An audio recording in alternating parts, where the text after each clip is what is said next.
신율의 뉴스 정면 승부 4부 시작합니다. 오늘 4부 정면 인터뷰에서 만나보실 분 새로운 미래의 이석현 비상대책위원장이십니다. 여러분 이석현 전 국회 부의장 너무나 잘 아시는 분인데요. 질문 있으시면 우물정 0945 샵 0945로 문자로 질문을 주시면 제가 대신 여쭤보도록 하겠습니다. 말씀드린 대로 새로운 미래의 이석현 비대위원장 나와 계십니다. 어서 오십시오. 네, 안녕하세요. 이석현입니다. 예. 아니 근데 혹시 저 부의장님 하늘에 떠다니는 거 보셨어요? 풍선? 보신 것도 저기 보도에서만. 요새 우리나라 사람들이 북한 덕분에 굉장히 서정적으로 됐다는 거 아닙니까? 이렇게 걸어가면서 하늘도 보고. 아니 그거 잘못 맞으면 사람 잘못하면 큰일 나겠더라고요. 그러겠어요. 보니까 그거 운 나쁘면은. 아니 자동차 유리가 박살이 나는데 말이에요. 예. 네. 아니 근데 이거 지금 어떻게 보고 계세요? 너무 남북 관계가 지금 극도로 이렇게 대치 국면이 돼가지고 걱정이 많이 돼요. 마치 전쟁이라도 일어날 것 같이 마주보고 달리는 두 열차처럼 막 달리잖아요. 참 이게 불안한 상황입니다. 위험하고요. 그러니까 평화가 한편으로는 한미동맹을 축으로 해서 안보를 튼튼히 하면서도 또 한편으로는 평화를 위한 노력을 남북 간에 해야 되거든요. 대화가 있어야 돼요. 그래야 되는데 후자는 완전히 전혀 없잖아요. 그런 상태에서 안보만 강화하고 있어요. 그러면 서로 군비 경쟁만 남북이 하다 보면은 상황이 위험해질 수가 있죠. 그리고 오해도 쌓일 수 있고 지금 무슨 일이 있어도 상의할 수 있는 대화 통로가 없죠. 채널이 없어요. 그래서 정말 위태위태하다 생각이 돼요. 근데 풍선이 더군다나 대통령실 700m 정도밖에 안 떨어진 곳에 떨어지고 그랬던 모양이더라고요. 그래서 그 얘기가 있대요. 네. 그런데 김병주 더불어민주당 의원 같은 게 이게 경호 실패다 이런 얘기를 하는데. 네. 글쎄 그것도 이제 그렇게 볼 수도 있겠죠. 근데 사실은 대통령실 경내로 온다 그러면 총으로 쏴서라도 떨어뜨렸겠죠. 그 부근에서. 그런데 이제 그런 일이 일어날 수 있다는 것이 또 이제 문제죠. 자, 일단 대북전단 그렇고 이석현 부의장님께서는 이 김정숙 여사의 기나식 논란, 예. 윤상현 의원이 이제 특검법도 발의하고 그랬는데, 예. 이 문제 어떻게 바라보고 계세요? 참 그 문제는 지금 국민의힘이 지난 정부 때 얘기를 지금 끄집어내서 하고 있잖아요. 예. 문제는 현 정부가 있는데 현 정부가 잘못하는 걸 덮기 위해서 더구나 김건희 여사가 명분백이니 뭐니 자꾸 비난을 받으니까 김건희 특검과 상쇄하기 위한 그런 여론전으로 이런 걸 생각한 것 같아요. 근데 이건 대단히 부적절합니다. 왜냐하면은 그 내용을 보면은 말도 안 되고 또 그런 얘기를 가지고 지금 꺼내서 이렇게 국민에게 선전전하고 있는 것이 무책임한 거죠. 왜냐하면 지금 정권에서 민생이 잘못되고 있고 남북관계가 잘못되고 있고 이런 모든 것에 대한 책임은 현 정권이 있는 겁니다. 지난 정권에 있는 게 아닙니다. 그런데 자꾸 옛날에 어땠다는 걸 끄집어내려고 하는 발상 자체가 참 적절하지 않다 이런 생각이죠. 더군다나 특검 같은 건 말도 안 된다. 예, 그렇습니다. 근데 지금 사실 민주당의 대응을 두고서 예. 좀 지도부가 적극적으로 나서고 이런 모습이 아니고 예. 윤건영 의원이나 고민정 의원이나 예. 진성준 정책위 의장 세 분이 주로 얘기를 하는데 이 세 분 다 문재인 청와대 때 예. 거기 친문이거든요. 예. 그러니까 이게 민주당 자체가 별로 얘기를 안 하는 것 같더라고요. 그 부분은 어떻게 보세요? 그건 정말 의리 없는 일이죠. 민주당이 나서야 될 상황입니다. 왜냐하면 처음에 말 꺼냈을 때는 예. 그냥 얘기함으로써 더 응전함으로써 커진다 이렇게 볼 수 있지만 지금 상황은 너무나 이제 일이 확대돼 가지고 구체적으로 민주당이 나서서 거기에 맞서서 맞받아 줘야 되는데 안 하고 있어요. 저는 총선 때나 그전 제자제 선거 때나 선거 때 되면 늘 쫓아다니잖아요. 양산에. 쫓아다니는데 이렇게 또 어려운 일 당할 때는 그냥 나 몰라라 이렇게 하는 거 보면은 정말 이게 의리 없구나. 사람이란 건 의리가 있어야 돼요. 정치도 사람이 하는 거고. 그렇죠. 그런데 이렇게 볼 때 뭐 여러 가지 떠나서 저렇게 의리 없어서 되나 하는 그런 배신감을 느끼게 되더라고요. 그러니 왜냐하면 얼마나 답답하면 문 대통령이 직접 나서서 이걸 해명하고 지금 그러겠어요. 그것은 무슨 얘기냐면 지금 상황이 대응 조치를 해야 되는 그런 상황이라는 얘기잖아요. 그런데 대응하는 것이 적절하지 않다고 하면서 가만히 뒤에 있잖아요. 이것은 제가 볼 때는 정말 그래서는 안 돼요. 빨리 뭔 일을 해야지. 민주당이 나서서 적극적으로 해명해야죠. 그러니까 문 전 대통령이 직접 나서가지고 그렇게 한다라는 얘기는 예. 결국 민주당이 좀 나서라 이런 뜻도 함의하고 있다. 그러면 민주당이 안 나서니까 그렇게 나서는 거죠. 얼마나 속으로 섭섭하겠어요. 그 있을 수가 없는 일이죠. 그래서 그것을 민주당이 핑계댈 수 있는 게 없어요. 만일에 그게 부대응이 상책인 상황이라면 문 대통령이 왜 나서겠어요. 대응해야 되는 불가피한 상황이니까 나섰죠. 그래서 그것은 막아줘야 되고 또 내용이 국민의힘도 그거 가지고서 이렇게 얘기를 하는 것 자체가 국민에게 설득력이 너무 없어요. 내용이 들어가면. 그러니까 오죽하면 그 친문 의원들이 왜 호화 기내식이니 호화 기내식이니 하는 데 대해서도 해명했잖아요. 6천만 원짜리 호화 기내식했다 했는데 그 내용을 보니까 그게 무슨 인건비 또 무슨 여러 가지 조달비 등등 다 해가지고 종합적인 거고 정작 그 김정수 여사가 쓴 것은 105만 원이더라 이런 얘기 아닙니까? 근데 그렇게 그걸 튀겨가지고 막 얘기를 하잖아요. 제가 전에요 문 대통령 가까이 있는 측근한테 얘기를 들은 적이 있어요. 그게 어떻게 된 거냐 했더니 그때 인도에 문 대통령이 국빈 방문했을 적에 그때 이제 그렇게 얘기를 하더래요. 모디 총리가 3년 뒤죠. 4년 뒤네. 2011년에 허황우 공원 기공식을 하는데 같이 이렇게 기공식을 함께 하면 좋겠다. 좀 오시라 그러니 허황우는 우리가 알겠지만은 예. 옛날에 왜 가락국 때 김수로왕 때 예. 인도에서 그 시대 몇 달을 걸려서 목숨을 걸고 왔던 거니까 대단한 거죠. 그 엄청난 그래서 거죠. 혼인했잖아요. 그 허황우 그 기념 공원을 만든다는 거예요. 그래서 근데 그때 이제 문 대통령 입장은 불과 3개월 되니까 3, 4개월 되니까 금방 그렇게 오기가 좀 부담스럽기도 또 일들이 있고 그래서 제가 못 오더라도 그 부인이 김정수 여사 등이 이렇게 올 수 있도록 한번 해보겠다 이런 말씀 그때 이미 했었다는 거예요. 그래서 좋다고 그렇게 해달라고 이미 그렇게 구도로 그런 얘기가 있었대요 옛날에. 그런데 이제 그 뒤에 2010년 11년이 가까우면서 이제 그쪽에서 문서로 우리에게 요청을 한 거예요. 와달라 대통령 와달라 일단 대통령 요청은 대통령이 상황이 안 되니까 그렇게 일단은 공직자인 그 왜 도종환 장관을 단장을 하고 거기에 김정수 여사가 함께 가서 이렇게 하는 걸로. 근데 그게 이제 인도로서는 얼마나 그게 기분 좋은 일이겠습니까? 왜냐하면 장관 혼자 가면은 장관이라는 게 임명직 아닙니까? 누군지도 모르겠는데. 그런데 이제 인도 입장에서 그런데 대통령 부인이 앞서서 온다 이렇게 하니까 같이 온다 하니까 그건 영광이고 대통령은 못 와도 어느 정도 이렇게 이해가 되는 일이죠. 거의 양해가 되는 일이죠. 대통령이 못 오니까 대통령 부인이 오신다. 그래서 인도도 좋아했던 일이고 그런 건데 지금 그런 문제를 막 꺼내는 것은 뭐 다른 건 다 젖혀놓고도 인도와 우리 사이 외교 문제에서 상당한 그 암적인 일이 일어날 수 있는 일이에요. 큰 장애가 될 수 있어요. 왜냐하면 인도로서는 영광스러운 일인데 그 일을 자기들이 초청장을 내서 온 것인데 지금 뭐냐면 관광 갔다 이러지 않습니까? 관광 갔다 그러면은 그 당시 그 인도 국민들이 가졌던 자부심과 의미가 퇴색돼 버리잖아요.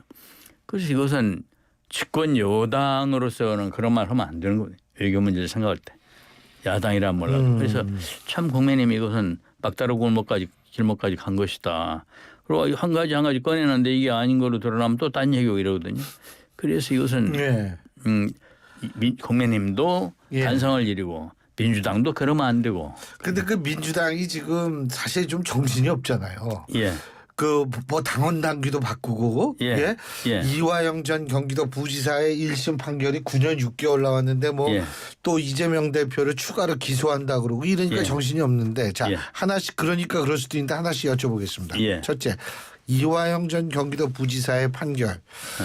그것이 이재명 대표에게 일단 그 정치적 행보에 영향을 미칠 거라고 보십니까? 그렇죠. 그거는 법리적으로 직결되는 문제이기 때문에 제3자 공여 문제가 되기 때문에 심각한 상황일 겁니다. 그건. 그런 것과 당원 당규 개정이 좀 관련이 있을까요, 민주당? 아니 민주당에서 국회 부의장까지 하셨는데 그 당원 당규 그거 잘 하실 거 아니에요? 제가 볼 때는요. 예. 당원 당규 안 고쳐도 괜찮은데 이재명 대표가 상당히 소심해 있는 것 같아요. 초조해 있어요. 그래서 그것도 고치고 싶은데 그러니까 그 측근들 몇 명도 구태여 지금 그럴 필요 없다는 말을 하는 게 실은 그게 구태여 그럴 필요가 없는 거거든요. 그 내용을 보면은 그 저런 거 아니겠습니까? 대선 나오려면 1년 전까지만 예. 당대표 당직을 1년 그렇죠. 전에 내려놔야 된다. 대선이 27년 3월이니까 그러면 이제 26년 3월까지는 내려놔야 한다 이거잖아요. 그렇죠. 당대표는 이번에 연임하고 싶은데 연임이 거의 기정사실로 가는 모양이죠. 그런데 이제 그러면 이 지금 당대표 임기는 2026년 8월까지 아닙니까? 예. 이번 8월에 뽑으면. 그러니까 2026년 6월에 있을 지방자치선거를 다 치르게 수가 있게 되는데 그렇죠. 당은 지금대로 하면. 그런데 1년 전에 그만둬야 한다니까 3월에 그만두면 전당대회 지자체 선거를 추진을 못하죠. 근데 그걸 하겠다 이거잖아요. 그래서 그걸 하기 위해서 지금 이거 고치려고 오늘 최고위원회에서 그 고쳤어요. 의결했어요. 그게. 예. 근데 그거는 사실은 그렇게 안 해도 지금 이재명 대표의 1인 체제가 돼 있는데 1인 체제라면 지자체 선거 3개월 전까지 당대표를 하고 있으면 모든 거 다 해놓을 수가 있죠. 그런 체제인데 그걸 구태여 또 그렇게 해놨더라고요. 오늘요. 예. 그것만 물어보시는데 최고위원회에서 또 하나 중요한 게 통과됐습니다. 국회의장 뭐 아닙니다. 80조. 아까 그거는 당한 예. 25조 80조가 적어죠. 25조 아까 1항이었고 당한 80조는 그게 이제 왜 그 부패 혐의로 기소됐을 그거 때. 그 문재인 2015년에 그게 신설했는데 그거 완전히 삭제해버렸어요. 예. 그러니까 부패 혐의로 기소가 되면은 그 이제 직무가 정지되는 거. 예. 그것을 이제 전에는 저렇게 해놨었죠. 이재명 대표를 생각해서 그것이 이제 정치적 의도가 정치적인 의도가 있어 보일 때는 안 그럴 수 있다라고 뭐라고 해놨는데 아예 없었어요. 이번에는 아예 그것도 뭐 논란이 될 수 있어서 그랬나 보다. 그 조항 자체를 없애서 당직자 민주당 최고위원이든 누구든 부패 혐의로 기소가 돼도 그냥 혐의로 입건되는 게 아니라 기소까지 돼도 이제는 당직에 아무 영향이 없습니다. 누가 그 가지고 논의하자 심의하자 이런 얘기도 못합니다. 그러니까 이 도덕적 측면에서 민주당이 윤리적 측면에서 상당히 더 후퇴해버렸죠. 근데 그게 이제 결국은 이재명 대표를 중심으로 생각하다 보니까 그렇게 됐다 이 말씀이시죠. 그렇습니다. 그건 완전히 이재명 대표를 위해서 이게 다 그렇게 설정이 되어 있는 거라 참 그거는 도를 넘었다. 그렇지 않아도 이재명 대표 1인 정당이 돼 있는데 그렇게 가지고 뭐 하나 싶더라고요. 그 지금 새로운 미래도 상당수 구성원들이 이제 민주당 출신들인데 예. 그 지금 민주당 이런 거를 바라보면서 예. 야 이거를 좀 우리도 어떤 식으로든 밖에서 목소리를 내서 좀 고쳐봐야겠다 이런 생각은 우리 하나죠? 말이 민주당에 먹혀들어가지는 않죠. 다만 물론 그렇죠. 여론화해서 그렇죠. 여론화해서 이거 문제가 있다 이런 얘기들을 많이 해요. 우리가 비상대책위원회를 일주일에 월요일 목요일에 하는데 예. 얘기를 많이 하는데 보도들이 별로 안 돼요. 당이 워낙 군소 정당이 되니까 언론이 별 관심을 안 가져서 좀 보도가 안 되고 있는데 우리가 여러 가지 얘기를 적절하게 다. 그리고 저희는요. 저희 당은 야당이면서 사실은 국민의힘도 잘하는 일이 있으면은 잘한다고 그러고 민주당도 잘하는 일이 있으면 또 잘한다고 그러고 다 그렇게 해요. 예. 한 예를 들자면 저 문제에 대해서 지난번에 왜 김건희 여사가 예. 캄보디아 총리 왔을 때 그때 좀 역할을 했죠. 역할을 했어요. 퍼스트 레이디 역할을 해서 그래서 이제 그거 가지고 이제 민주당 또 조국 신당에서 비난을 했어요. 그 저기 명품백 그 문제로 조사나 특검이나 해라 조사받아라 이렇게 그랬는데 저는 그때도 글을 썼잖아요. 페이스북 저기 SNS 글을 써서 그거는 비난할 일이 아니다. 왜냐하면은 퍼스트 레이디로서의 임무는 다 해야 된단 말이죠. 그런 얘기죠. 한 예로 캄보디아 가서 심장병 어린이를 고치게 해줬어요. 그렇죠. 우리나라까지 와서. 그런 일은 캄보디아 국민들이 볼 때 상당히 훈훈하잖아요. 그러면은 그거는 국가 원수 간의 뭐 협정 체계라는 거 이상 그만큼의 효과가 있는 겁니다. 국민 정서에. 그걸 퍼스트 레이디가 할 수 있는 일이거든. 그래서 그런 일을 하게 하고 그걸 안 하면 오히려 비난하지. 그거 했다고 앞으로 그거 한다고 나무랄 일 아니다. 그런 얘기였어요. 또 저기도 민주당도 제가 두 당을 저희가 비난을 많이 하지만은 민주당도 예전에 왜 서울역에서 최상병 특검 때문에 국민대회 한 번 했어요. 예. 시민단체대로 같이. 예. 그때 저희 그 새로운 미래도 그 동참해서 제가 가서 연설도 다 했어요. 그리고 말하자면 어떤 일 사안에 따라서는 함께할 건 함께하고 있고 또 비판할 건 비판하고 있고 여야를 가리지 않고 그렇게 합니다. 그거 중요하죠. 근데 그 이낙연 전 총리하고 우리 이석현 전 국회 부의장님하고 두 분이 서울대 동기 동창이세요? 동창이세요? 옛날부터 대학 때부터 하셨다고 그거는 하시더라고요. 서울대 법과대학 학번을 하면 이낙연 대표가 한 해 위고 제가 서울대를 그 전에 들어간 적이 있어요. 네. 그래서 서울대 학번을 치면 제가 1년이 더 위고. 그래서 동아일보 기자 때 제가 그때 김대중 총재 비서를 했지 않습니까? 예, 예. 그때는 자택에서 할 때니까 동교동에 매일 아침 와서 아침밥 하기 전에 먹기 전에 했잖아요. 예. 그때 이제 키도 크고 어떤 사람 하나 있는데 김대중 총재님한테 굉장히 그 어떻게 이쁨 받는 것 같더라고요. 뭐 많이 물어보면 많이 일러주고 그래서 제가 한번 물어봤어요. 그 서울법대 나왔다길래 학번이 뭐냐 따지고 하다 보니까 나를 뭐냐 서울법대 다닐 때 나한테 명함도 줬잖아. 명함이 뭐냐면 제가 그때 같은 학생 전국연합회 같은 학생 전국연합회를 맡고 있었어요. 예. 수석 부회장이었나. 그래서 그때 명함이 있었어요. 전국에 대학교 다니면서 뭐 행사도 주관하고 하다 보니까 그걸 줬던 모양이죠. 저는 잊어버렸는데. 그러면서 자기는 안다면서 인사를 하는데 학번을 따지다 보니까 아까 말씀한 대로 이렇게 보면 제가 선배고 이렇게 저렇게 보면 그래서 서로 비기기로 평교하게 돼서 그때부터 평교하죠. 근데 요새 이낙연 전 총리께서는 뭐 그냥 주로 조용히 집에 있어요. 집에. 그러니까 지금 뭐냐면 지난번 총선에 워낙 참패를 하고 나서 이제 이게 자기 성찰도 하면서 국민이 왜 그렇게 생각했을까에 대해서 자기 성찰도 하면서 또 충전을 해요. 책을 많이 읽어요. 독서를 해외 여러 정치인들 책도 많이 읽고 광범위한 독서를 하고 그렇게 하면서 지내고 이 당무에 관여를 안 해요. 이게 이 새로운 미래당 일은 비대위원장인 비대위원회가 다 하는 것이지 그냥 만약 일체 관여를 안 하고 그래서 더러는 제가 전화해봐요. 또 어떻게 지내나 하고 또 그분이 전화하기도 하고. 근데 며칠 전에 저 좋은 일 하나 했대요. 며칠 전에 어디에 다니지도 않는데 일본에 초청을 받아서 갔다 왔어요. 원래 일본 통이시잖아요. 일본 통이죠. 오지라오는 지역에 초청받아서 난 뭐 그런 데를 갔나 했는데 저 큰일을 하나 했어요. 뭐냐면 우리 문화재. 옛날에 강항 선생이라고 정유재란 때 의병을 하다가 일본의 포로로 잡혀간 성리학자가 학자예요.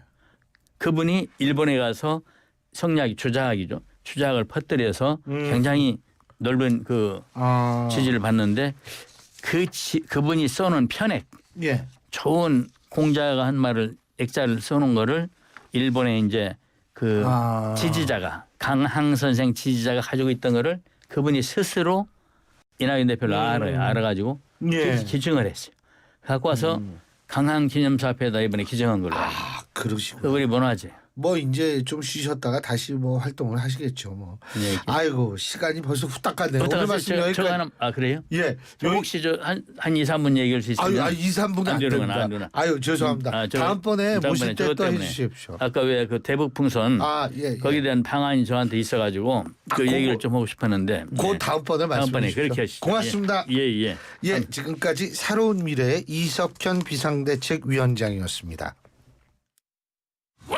여기는 성공을 인쇄하는 비즈하우스입니다. 광고에